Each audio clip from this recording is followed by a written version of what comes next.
Hi everyone, and welcome back to my channel, and welcome to one of my favorite videos to film, and that is picking my monthly TBR. It's just so much fun to get a new lineup of books. It sounds ridiculous because obviously I own all these anyway, unless if I pick like ones on my Kindle or that I haven't purchased yet, but like I could pick all of these books anyway, but like I do really try to stick to my TBRs and stuff, so it's just fun to get myself a new lineup each month. So we're gonna start with my 3 non-negotiables. If you're new here, I have 3 certain books or like authors that I try to read each month. I try to read a classic, an Agatha Christie, and a Mary Higgins Clark, mainly because I have a bunch of classics, a bunch of Mary Higgins Clark, and a bunch of Agatha Christie's that like I need to really try to like work my way through. So I randomly pick these. I just kind of grab the next one in the row. So my Mary Higgins Clark is The Cradle Will Fall. This says a minor road accident landed county prosecutor Katie DeMayo in Westlake Hospital. That night from her window, she thought she saw a man load a woman's body into the trunk of a car. Or was it just a sleeping pill-induced nightmare? At work the next day, Katie began investigating a suicide that looked more like a murder. Initial evidence pointed elsewhere, but medical examiner Richard Carroll saw a trail leading to Dr. Edgar Hiley. He suspected that the famous doctor's work curing infertile women was more than controversial. It was deceitful, depraved, and often deadly. But before Richard could tell Katie his fears, she left the office for the weekend and an appointment for routine surgery in Dr. Hiley's operating room. So that one sounds very intriguing. Actually, this premise sounds kind of interesting, so this might have been one of the ones that I've read before but couldn't remember, so I just threw all of them back on my TBR. So that could be the case with this one, or I've just read that premise before and that's sticking in my head. Not sure. Then we have my classic for the month, and that is going to be The Three Musketeers. This is like, it says it's the greatest cloak and sword story ever written. It's pitting the heroic young D'Argenton and his noble compatriots Athos, Porthos, and Aramis against the master of intrigue, Cardinal Richelieu? These are names I don't know. And the quintessential wicked women, Lady de Winter. Alexandre Dumas has created an enchanted France of swordplay schemes and assassinations. I've seen so many different renditions of this in like movies. I think there's a Disney version of this with like a Mickey Mouse. I'm not entirely sure, but like that sticks in my head for some reason. Like everybody always makes references to the Three Musketeers, so I need to know this actual story. Then my Agatha Christie for the month is going to be Endless Night. This says, when penniless Michael Rogers discovers the beautiful house at Gypsy's Acre and then meets the heiress Ellie, it seems that all his dreams have come true at once, but he ignores an old woman's warning of an ancient curse, and evil begins to stir in paradise as Michael soon learns Gypsy's Acre is a place where fatal accidents happen. Okay. I don't know. That doesn't really give a lot, but most Agatha Christie's are good, unless we start getting into like her spy ones around wars. Not a huge fan of those, but that doesn't sound like that's going to be the case for this one, so hopefully that one also is good.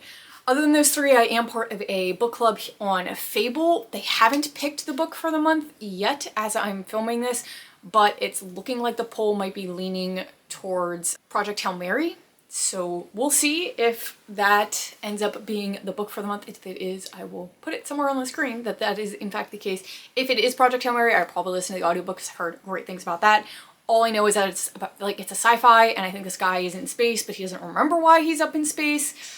But I'm not sure if that's an accurate statement or not. So that's 4 books on my TBR already. I try to set like 10 for the month. That way I can do some outside reading as well. So we'll pick 6 books from my TBR jar, picking through some prompts. We'll try to like vary which genre I pick for these as well. That way I'm kind of making my way through my TBR evenly. Those prompts don't want to split up. So the first prompt of the video is going to be a collection of short stories. I don't even know. I know I had a collection of short stories when I wrote this prompt, but I read one of them. I don't know if I have any more, so this one might take me a second. So I only found one that fits this prompt. If there are more on my TBR, I just am unaware of it at this point. So this is The Wolf at the Door by Jean Wolfe. And this was actually like in a mystery sci-fi box that my boyfriend and I got at 2nd and Charles. And it says it's a collection from one of America's primary literary giants, showcasing some material that's never been seen before, short stories, but also poems, essays, and ephemera that give us a window into the mind of a literary powerhouse whose worldview changed generations of readers' perception of the universe. I don't know.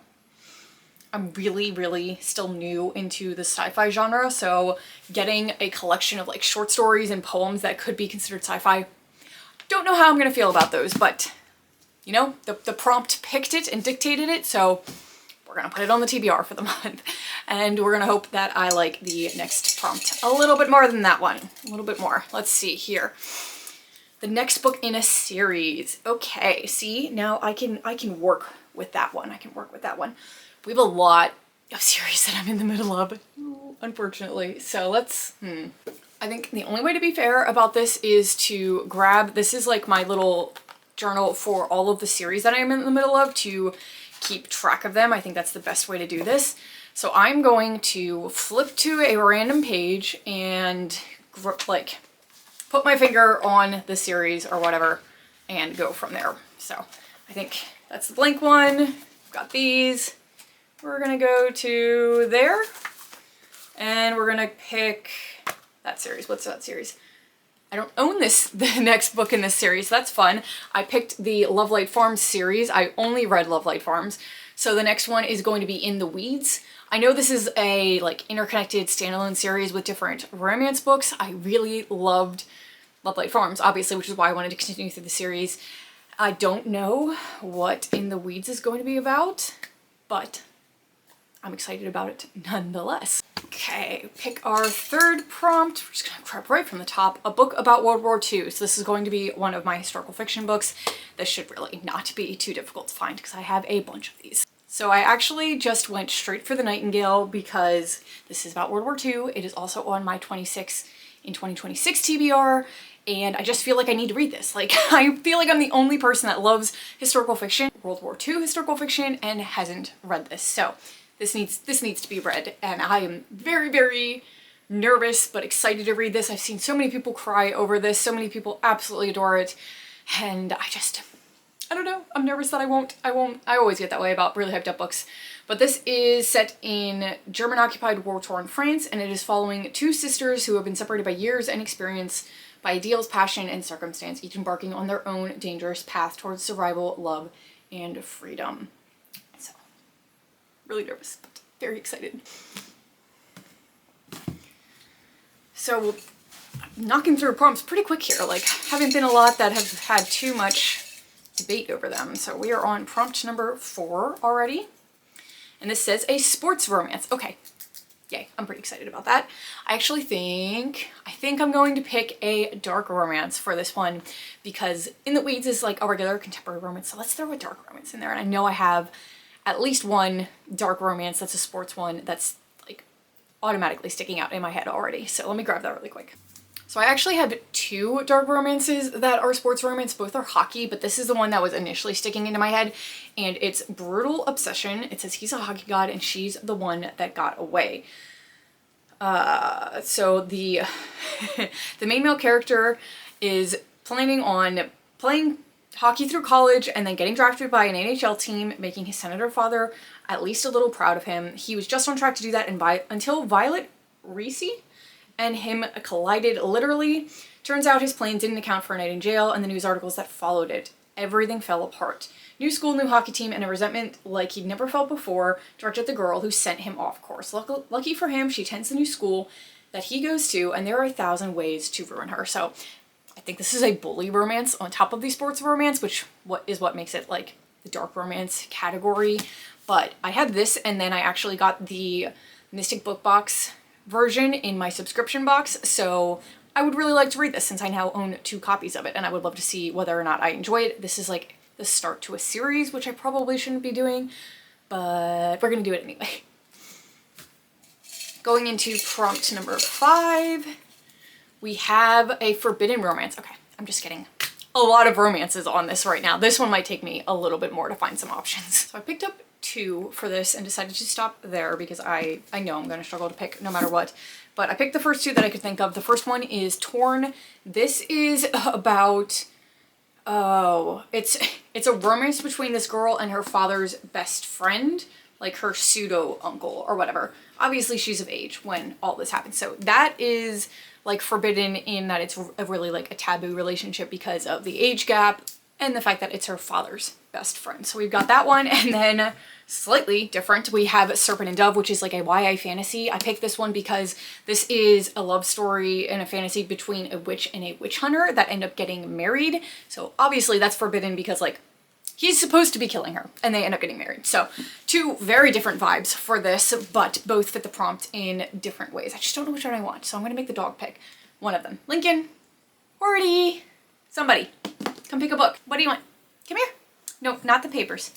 Somebody pick a book. Okay, Lincoln licked this hand. I don't even know if you saw it because of how far down the camera was. Lincoln licked this hand. Hi. So we're gonna go with Torn and we'll see what I think about this. It says that, oh, when she was 5, she told him that they were going to get married someday. Okay, that's already kind of starting off creepy. You don't tell somebody. That's a huge age gap between, oh no, okay. We'll see if I'm okay with this or not, but like thinking that when you're 5 and he's a grown adult is a problem. But it said he'd been her closest friend, protector, and rock since the day that she was born. But during her senior year, the relationship starts changing. Because she's 18. She is 18 and 15 years younger than him. Okay, wow. We'll see. The 5-year-old thing is really throwing me. It's really throwing me. Okay. We are on our last prompt. Let's see. So this says let a random number generator pick. My phone is currently out of commission, so we are not going to be doing that prompt. We're gonna throw that one back in and pick a different one. Okay, the start to a new series. Not another one. Okay, let's see. I'll find some books. This actually really wasn't that hard for me to pick either. I feel like I'm not even making this fun with like different options and stuff, but like as soon as I started looking, my eye immediately gravitated to Lady of Darkness. I've been wanting to pick this series up for quite a while at this point, and I feel like now is the time. This is about a young girl named Scarlet and her 2 sisters who have been trained since they were children to torture and take life because they are owned by a ruthless assassin lord. They're the most feared trio on the continent, but they're also wild and unpredictable. A tragic night has Scarlet finding herself locked away in a noble's household, trapped and forgotten until she's ready to fall in line. Until the day she's presented with a job. If she completes the assignment, her payment will be something she's coveted for 10 years, revenge against the Fey Fire Prince who brutally killed her mother. Is she willing to sacrifice her ideals for retribution? Well, when children begin disappearing from their home, all her plans are put on hold as she races to save the most innocent. With the help of old friends, a jilted lover, and a mysterious newcomer who claims the magic of the Fae is possible in the mortal land, Scarlet delves into the darkest corners of the world. Forgotten secrets come to light, and she will discover the darkness extends far beyond her own kingdom. I've heard such good things about this series, the series that follows this, and I just really need to start getting into her writing. Also, she's an indie author, and I love supporting indie authors, so I'm really, really excited to start this series, finally. I always look at this book and just don't pick it up, so now is the perfect time. So this is the lineup for the month, minus In the Weeds. I think it's going to be a pretty good month. There's some in here that I'm really excited for, some I'm a little bit nervous about now that I've read the descriptions, but I think it'll be fun. We've got some really big chunky books in here now that I'm looking at this stack too, so we'll see how much progress I can make through the month. But thank you so much for watching another video, and I hope to see you guys again very soon. Bye!